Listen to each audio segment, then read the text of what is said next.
তো এখানে একটা ধারণা মানে একটা মিথ আছে, সেটা তোমাদের একটু কাটিয়ে দিই। যে একটা ধারণা থাকে যে আচ্ছা যারা কি ইংলিশ মিডিয়াম বোর্ড থেকে পড়েছে, মানে CBSE, ICSE board, English medium school থেকে, তারা কি একটা অ্যাডভান্টেজ পায়? বা তাদের কি শুধুমাত্র সিলেকশন হয়? বা যারা সায়েন্স ব্যাকগ্রাউন্ড থেকে নিয়ে পড়াশোনা করেছে তাদের কি শুধুমাত্র সিলেকশন হয়? বা বিটেক করেছে তাদের কি শুধু? না, এটা একদমই না। আমি যেমন তো 5 থেকে বাংলা মিডিয়াম থেকে পড়াশোনা করেছি এবং আমার সিলেকশনের পিছনে ইংলিশের মার্কসটা খুব একটা বড় ভূমিকা রোল প্লে করেছে। আমার ভালো মতো মার্কস ছিল আরকি। তো এটা একটা কোনো ভুল ধারণা যে শুধুমাত্র ইংলিশ মিডিয়ামের ছেলেরাই আরকি সিলেকশন হবে, তার একটা অ্যাডভান্টেজ থাকে। হ্যাঁ, কিছুটা হয়তো ওদের একটা আন্ডারস্ট্যান্ডিং একটা ক্লিয়ার থাকে আরকি। কিন্তু তোমাদের ক্ষেত্রে স্যার এটা বাংলা মিডিয়াম বা রিজিওনাল বোর্ড থেকে পড়াশোনা করেছে, তাদেরকে হয়তো একটু বেশি এফোর্ট দিতে হবে। এটা তো খালি ইংলিশের পার্টটা। সায়েন্স ম্যাথ নিয়ে যে ইস্যুটা হয় আরকি, না ম্যাথ নিয়ে দেখো মাধ্যমিক পর্যন্ত তো আমাদের সবাই সেম সিলেবাস নিয়ে পড়াশোনা করছি, যারা পরবর্তীকালে হিউম্যানিটিস নিয়ে পড়ছে বা সায়েন্স নিয়ে পড়ছে। তো মাধ্যমিক পর্যন্ত যদি তোমার ধারণাটা বা সিলেবাসটা কমপ্লিট থাকে, সেটা খুব একটা অসুবিধা হওয়ার কথা নয়। যদি মনে হয় যে আন্ডারস্ট্যান্ডিং বা একটু কনসেপ্ট একটু প্রবলেম আছে বা একটু ল্যাক করছো, তাহলে সেক্ষেত্রে তোমাকে বেশি ওদিকে এফোর্ট দিতে হবে। সিলেবাস বলতে যেটা ম্যাথ্রো, এই তোমার 200 নম্বর 250 নম্বরের ম্যাথ থাকছে এবং 250 নম্বর ইংলিশ থাকছে।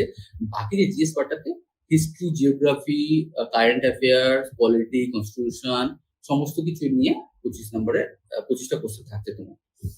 ডেসক্রিপটিভ তো বললামই, রিপোর্টিং থাকে, লেটার থাকে, এসে থাকে 100 নম্বরের। তারপর টেস্ট হচ্ছে তোমার টাইপিং, তারপর হচ্ছে তোমার পাওয়ার পয়েন্ট, এক্সেল।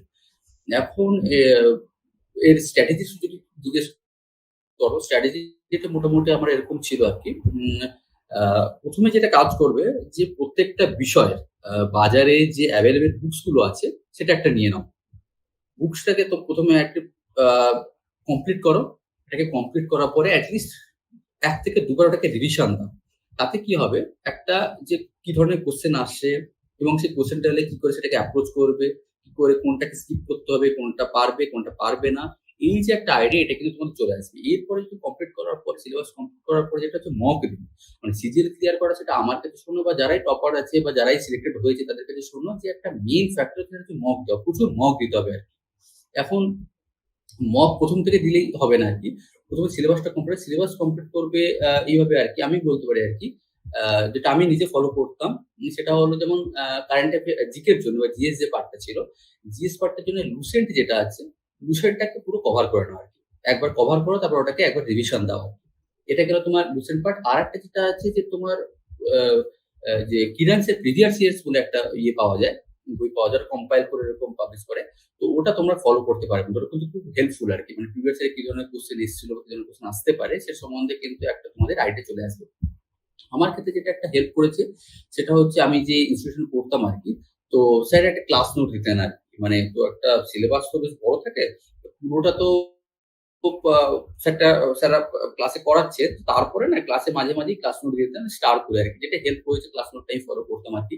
তো আমাকে ওইজন্য কি হয়েছে, জিকে বা ইয়ের জন্যে একেকটা বই ফলো করতে হয়নি আরকি। মানে আমি বলতে চাইছি এরকম, যেমন অনেকে বলে যে পলিটিক্যাল কনস্টিটিউশন এর জন্য কি তাহলে লক্ষ্মীকান্তটা পুরো পড়তে হবে? মানে ব্যাপারটা ২৫ টা তোমার প্রিলিমস কোয়েশ্চেন আসছে। তার মধ্যে খুব বেশি হলে হয়তো ২ টো কোয়েশ্চেন পাবে। রেয়ার কেসে হলে একেকটা পার্ট থেকে বায়োলজি, হিস্ট্রি, জিওগ্রাফি থেকে ৩ টে করে কোয়েশ্চেন আসতে পারে। Rare cases. তো তার জন্য পুরো বই এখন ancient history, medieval history, modern history পড়া বা পুরো জিওগ্রাফি পড়া বা লেক্সিকান কমপ্লিট করা, যদি তোমাদের কাছে অ্যাম্পল অ্যামাউন্ট অফ টাইম থাকে তোমরা পড়ো। কিন্তু নাহলে তোমরা এই রুলসেট গুলো ফলো করতে, প্রিভিয়াস ইয়ার কোয়েশ্চেন গুলো করতে পারো।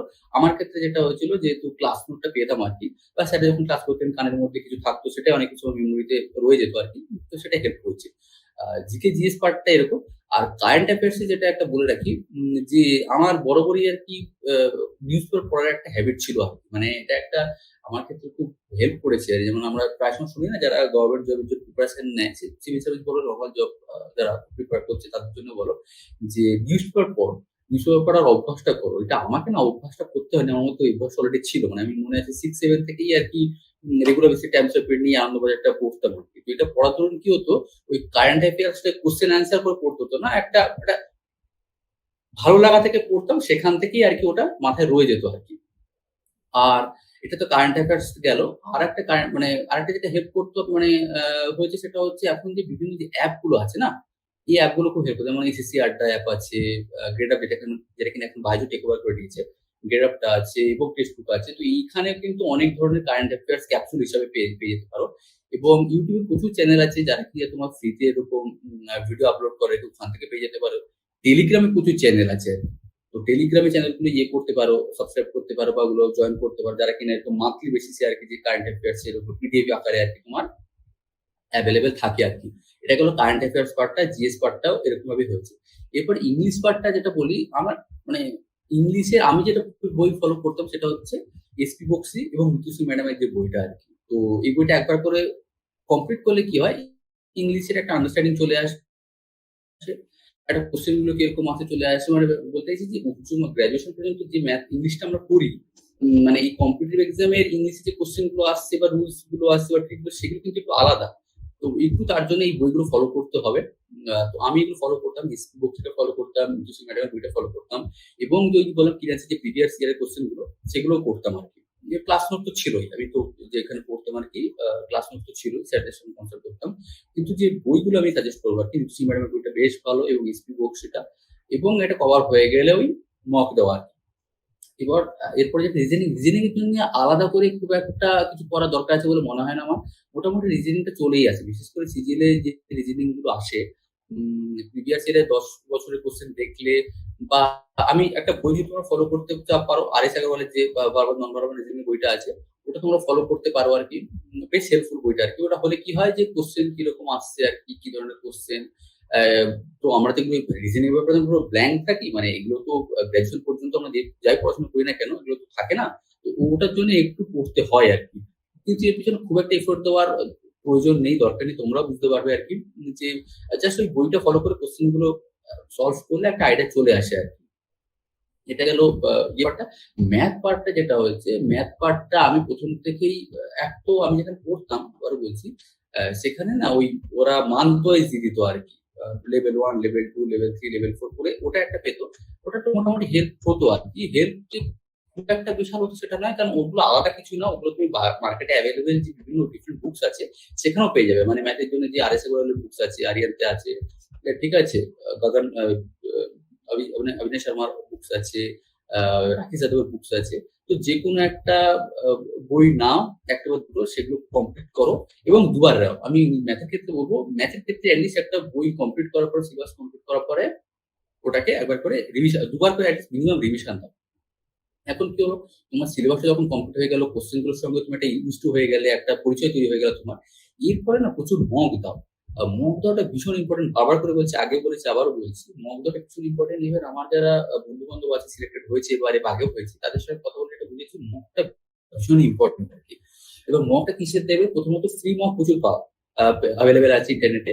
ফ্রি মক তো তুমি দিতেই পারো। কিন্তু আমি বলব পেইড কোর্সও কিছু নিয়ে নাও। আ বাট আমি বলব পরীক্ষা দেওয়ার আগে মিনিমাম ৮০ থেকে ৯০ টা তো মক দাও। মানে এই টেক্সট বুকের মক দিতে অবশ্যই নাও। কেননা টেক্সট বুকের মকটা অনেকেই ফলো করে আরকি। তো যেহেতু অনেকে পরীক্ষা দেয়, অল ইন্ডিয়া লেভেলে তুমি পরীক্ষা দিলে বুঝতে পারবে যে তোমার পজিশনটা কোথায় আছে। মানে কোথাও তোমাকে ইমপ্রুভ করতে হবে, টাইম ম্যানেজমেন্ট তোমার হচ্ছে কিনা বা কোনটা আগে করবে, কোনটা পরে করবে। তো এটা একটা আইডিয়া, তো টেক্সট বুকটা করো। আমি যেমন টেক্সট বুকটা করতাম, এসএসসি আড্ডাটাও আমি নিয়েছিলাম, গ্রেড আপও নিয়েছিলাম। তো এগুলো আমি কিন্তু বিভিন্ন এরকম অলিম্পিয়াডেও তখন মক ছিল। অলিম্পিয়াডের মকও নিয়েছিলাম। বন্ধু-বান্ধবের সঙ্গে শেয়ার করতাম আরকি। ওরা যদি অন্য কিছু নিয়ে থাকে আরকি। বা মার্কেটে প্রচুর এভেইলেবল মক আছে, মক দাও। এরকম শুধু মক দেওয়া না, দিনে যদি ২ টো করে মক দাও এবং মক দেওয়ার পর সেটা কিন্তু রিভিশনের জন্য ১ ঘন্টা করে রাখো আরকি। মানে সেটা চেক এনালাইসিস করার জন্য আরকি। এটা তো পুরো সারা সপ্তাহে যদি এরকম মকটা দাও, ১০-১২ টা বা ১৪ টা মক দিলে আরকি, ১০ টা নট ১০ টা মক দাও। এট লিস্ট উইকেন্ডে, স্যাটারডে বা সানডে তে বসে সেগুলো একটু রিভাইজ করো। কিন্তু আমরা পড়ি অনেক কিছু। সবটা কিন্তু মাথায় থাকে না। এত কিছু ইনটেক যে করছি সেটাকে মাথায় মেমোরিতে রাখতে গেলে, স্টোর করতে গেলে কিন্তু একবার করে রিভিশন তোমাকে দিতেই হবে। তো ব্যাপারটা এরকমই যে ১ম এ হচ্ছে সিলেবাসটা কমপ্লিট করা, যেকোনো একটা বই দেখে যে সিলেবাসটা কমপ্লিট করার পরে যখন একটা আইডিয়া আসে, তারপরে হচ্ছে প্রচুর মক দাও, সেটাকে রিভাইজ করো। এটা গেল তো প্রিলিমস এর ব্যাপার। মেইনস এর ক্ষেত্রেও আলাদা কিছু না। মেইনস এর ক্ষেত্রেও স্ট্র্যাটেজিটা অলমোস্ট সেম। একটা কথা বলে রাখি, এখানে সিলেবাসটা অত ভাস্ট না সিজিএল এর ক্ষেত্রে। মানে ডব্লিউবিসিএস বলো, ইউপিএসসি বলো বা অন্য এক্সামের ক্ষেত্রে যেমন ভাস্ট সিলেবাস থাকে, এখানে সেটা না। এখানে বেসিক্যালি তোমার ম্যাথটা, ইংলিশটা এবং জিএস এর সামান্য পার্টটা আরকি। তো সেটা ভেবে রেখে কিন্তু ওই প্র্যাকটিসটা প্রচুর করতে হবে আরকি তোমাকে। তো স্ট্র্যাটেজিটাও এখানে সেম। মেইনস এর জন্য স্ট্র্যাটেজিটা সেমই আরকি। যে হচ্ছে ১ম এ বুকস একটুখানি বই নিয়ে ওটাকে সিলেবাস কভার করো। তারপরে হচ্ছে প্রচুর মক দাও। মেইনস এর জন্য আমি যদি বই বলো, আমি মেইনস এর জন্য এটা ফলো করতাম আরকি, যে রাকেশ যাদবের যে অ্যারিথমেটিক আছে এবং অ্যাডভান্স ম্যাথ, যেটা ম্যাথের জন্য করতে। ইংলিশের জন্য আলাদা করে আমি অ্যাডভান্স ম্যাথ ইংলিশ কিছু বই নিইনি। আমার ইংলিশটা মোটামুটি একটু স্ট্রং ছিল বলে আমার মনে হয়, একটা কনফিডেন্স ছিল এবং ওই মকটা দিতাম যেহেতু নাম্বারটা ঠিকঠাকই আসছে। কিন্তু আলাদা করে কোনো বই-টই ফলো করতাম না। আ যেগুলো পারছি, যেটা একটু সমস্যা হতো ভোকাবস এর সমস্যা হতো। মানে সাইন ওয়ানটাতে একটু প্রবলেম হতো। সেটা সবারই হয় আরকি। ওটা তো প্র্যাকটিস করে যেতে হবে তোমাকে। তো ইংলিশের ক্ষেত্রে খুব একটা হয়নি। কিন্তু ম্যাথস এর ক্ষেত্রে কিন্তু আমি ফলো করতাম আরকি রাকেশ যাদবের বইটা, ঠিক আছে? অবিনাশ শর্মার বুকসগুলো আমি ফলো করতাম। এটা গেল তো বইয়ের ব্যাপার। এরপরে আরেকটা যেটা হচ্ছে ব্যাপারটা হচ্ছে যেহেতু আমরা তো নিউ জেনারেশন, আমরা তো ডিজিটাল মিডিয়ায় খুব অ্যাক্টিভ থাকি, সোশ্যাল মিডিয়া গুলোতে। তো এটাকে এইভাবে নিতে পারো যে যতক্ষণ ফোনটা ঘাঁটছো না, আ ফোনে টেলিগ্রাম চ্যানেলে বিভিন্ন যে টেলিগ্রামে যে বিভিন্ন চ্যানেল গুলো আছে ওগুলো সাবস্ক্রাইব করো। ওখানে প্রচুর এরকম পিডিএফ আকারে তোমার কোয়েশ্চেন অ্যান্সার গুলো পেয়ে যাবে। সেগুলো পড়ো। তোমার কারেন্ট অ্যাফেয়ার্স গুলো, জেনারেল স্টাডিজ এর কোয়েশ্চেন পেয়ে যাবে, প্রিভিয়াস ইয়ার কোয়েশ্চেন পেয়ে যাবে, সেগুলো পড়ো। এবং সর্বোপরি YouTube এ দেখবে প্রচুর আ সাইড মেটেরিয়াল পেয়ে যাবে আরকি। মানে ৬ ঘন্টা ৭ ঘন্টার তোমার রাকেশ যাদব স্যারের আছে, অবিনাশ শর্মার আছে, গগন প্রতাপ স্যারের আছে, পবন রাও স্যারের আছে এবং তোমার আ আ এরকম প্রচুর স্যারের আরকি তোমরা কিন্তু এরকম পেয়ে যাবে ৬ ঘন্টা ৭ ঘন্টা। এখন এই যে মকগুলো দেওয়ার পর যদি মনে হয় যে কোনো পার্টিকুলার একটা সেকশনে তোমাদের প্রবলেম হচ্ছে, সেই সেকশনটাকে তোমরা YouTube থেকে বা বিভিন্ন চ্যানেল থেকে এগুলো কিন্তু তোমরা একটা আইডিয়া করে নিতে পারো। আ এটা গেল তো তোমার ম্যাথের পার্টটা আরকি। ম্যাথ করে এবার টায়ার 3 এর জন্য যে ডেসক্রিপটিভ পেপার একটা যেটা বলবো আরকি। ডেসক্রিপটিভ এর জন্য কিন্তু একটু লেখা প্র্যাকটিস করতে হবে আরকি। মানে আমরা অনেক কিছু বলি, বলতে পারি বা পড়তে পারি কিন্তু লিখতে দিলে কিন্তু আমাদের হাত আটকে যায়। এটা শুধু তোমাদের না, আমার ক্ষেত্রেও হয়েছিল এবং আমার মতো যারা আমার আ আ ব্যাচমেট ছিল বা বন্ধু-বান্ধব ছিল, তাদের ক্ষেত্রেও ব্যাপারটা ওই জন্য বলতে হবে যে লেখা প্র্যাকটিস করতে হবে। এখন আগে যেটা হতো যে টায়ার 2 অনেক দিন পরে ২-৩ মাস পরে টায়ার 3 হতো। এখন কিন্তু সেটা চেঞ্জ হয়েছে। টায়ার 3 এর সঙ্গে সমসাময়িকভাবে আরকি তোমার টায়ার 3 এক্সামটাও নিচ্ছে। তো টায়ার 3 এর জন্য প্রিপারেশন নেওয়ার জন্য আলাদা সময় পাবে না। তো টায়ার 2 সঙ্গে, সঙ্গে টায়ার 3 এক্সামটাও মানে এক্সামিনেশন এর জন্যও কিন্তু প্রিপারের জন্য কিন্তু তোমাদের প্রিপারেশনটা নিতে হবে। কিভাবে নিতে হবে? প্রথমত আরিয়ানতে একটা বই 151 এসএস বলে।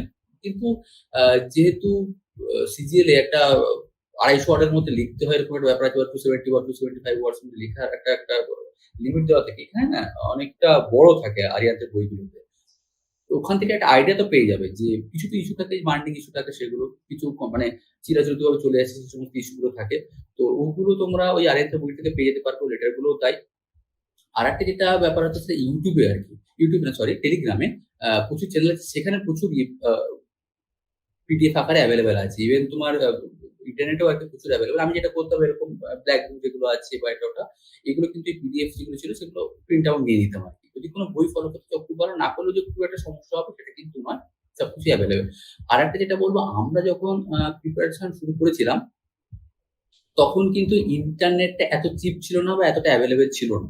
যেটা কিন্তু আজকের হয়েছে আরকি। মানে আজকের পেনিট্রেশন টা অনেক বেশি এবং তোমরা ইন্টারনেট প্রচুর সাইড মেটেরিয়াল পেয়ে যাবে। এখন অনেকের প্রশ্ন থাকে যে আ কোচিং কি নিতেই হবে? মানে ক্লাসরুম প্রোগ্রাম কি অ্যাটেন্ড করতেই হবে? আমি বলব না, কোন দরকার নেই।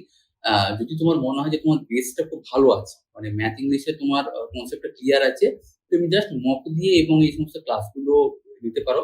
মানে ফ্রি ক্লাসও নিতে পারো, পেইড কোর্সও থাকে। নিয়ে তুমি কিন্তু ক্লিয়ার করতে পারো। কিন্তু তোমার যদি মনে হয় না তোমার একটু গাইডেন্স দরকার, তোমাকে হেল্প লাগবে বা একদম শুরু থেকে তোমাকে একটু ইয়ে করতে হবে, সেক্ষেত্রে তুমি নিতে পারো, নিতে পারো। এটা আমি অ্যাডভাইস দেবো আরকি, সাজেস্ট করব যে তুমি কিন্তু নিতে পারো। এটা মোটামুটি আরকি। আরেকটা, যেহেতু আমরা ওই যে বললাম যে ফোনে বিজি থাকি, অ্যাপেল মানে সরি প্লে স্টোরে, গুগল প্লে স্টোরে প্রচুর অ্যাপ কিন্তু এভেইলেবল। অ্যাপ বলতে যেমন তোমার আমি যেটা ফলো করতাম, ওয়ান ওয়ার্ড সাবস্ক্রিপশন যেগুলো ছিল, রিজনিং এর অ্যাপ ছিল, হ্যাঁ? সাইনওয়েন্টের অ্যাপ ছিল। তো যেহেতু ফোনটা ঘাঁটছি তো সবসময় তো আমরা বইটা নিয়ে ঘুরতে পারি না। বাইরে কোথাও বেরিয়েছি বা পার্কে আছি, কোথাও আছি, যেখানে বইটা নিয়ে আর বেরোতে পারি না। কিন্তু মনে হলো একটু পড়তে পারো আরকি। ফোন ঘাঁটতে, ঘাঁটতে সেগুলো একটু দেখে নিতে পারো, চোখ বুলিয়ে নিতে পারো। YouTube এ কোন ভিডিওকে দেখতে, দেখতে সেই ধরনের ভিডিওগুলো একটু দেখতে পারো, যেগুলো তোমার এক্সাম রিলেটেড আরকি। এবং টেলিগ্রাম চ্যানেলগুলো তো অবশ্যই ফলো করো, আমি সাজেস্ট করব। এগুলো অবশ্যই ফলো করো এবং Facebook এ বিভিন্ন পেজ আছে যারা কিন্তু এগুলো আপডেট দেয় আরকি। প্রশ্ন উত্তর আ আ সম্বন্ধে আরকি। তো সেগুলো ফলো করতে পারো। মানে আমি বলতেছি ডিজিটাল মিডিয়ার এই ভালো দিকও যেটা আছে সেটা কিন্তু সম্পূর্ণভাবে এভেইল করো আরকি। এটাই বলার আরকি।